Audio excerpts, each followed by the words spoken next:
Solar power has been hailed as clean, renewable, and abundant. But why is California throwing so much of it away? Liz Kreutz now on the controversial impact it's having on homeowners and jobs. Across California, it's a common sight. Rows of suburban homes topped with solar panels. But as the state works towards its ambitious clean energy vision, an almost counterintuitive problem has emerged. California is at times generating too much solar, meaning loads of good clean energy is going to waste. Since solar power relies on the sun, it's often the middle of the day on days when it's not too hot that you can run into this issue of essentially having too much solar. People aren't home, they're not running their ACs, and the system can generate more than the state can use. This imbalance has been dubbed the duck curve. Its belly, the time of day when solar production can exceed demand. So that's the duck curve? That's the duck curve. Yeah, there it is. Inside California's independent grid operator, CEO Elliot Mainzer showed us how they manage the state's electricity in real time. There is solar energy right now that's essentially being thrown away. You know, the bottom line is that there are times when we do not have the demand for electricity for the full production of the solar fleet. Sometimes we're able to export it, and there are those times under certain extreme conditions when we do have to curtail it. When you say curtail, you mean throwing it away?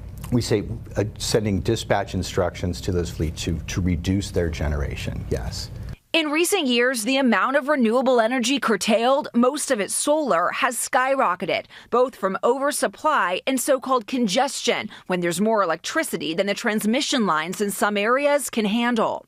So far this year, the state has already lost out on nearly 2.6 million megawatt hours of renewable electricity, more than enough to power all the households in San Francisco for a year. To solve the problem, Governor Gavin Newsom's administration has been pushing to add more batteries to store that excess energy. And state regulators have taken a more controversial approach, drastically cutting financial incentives for homeowners looking to install solar. Before, we used to have people clamoring to put solar on. Ed Murray, who operates Aztec Solar outside Sacramento, says the impact has been devastating for his business. He's laid off 10 employees over the last year. We were left figuring out what do we do now? Since the changes, there's been a 66% drop in residential solar installations and an estimated 17,000 green jobs lost statewide. To make it cost-effective, homeowners now need to install batteries in addition to solar panels. But that can cost an additional $10,000 to $20,000 or more.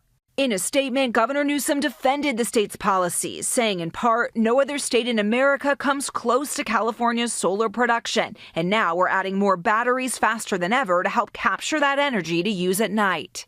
Do you think California will be able to meet its 2045 clean energy goal? Absolutely not. No way we're going to get there without rooftop solar.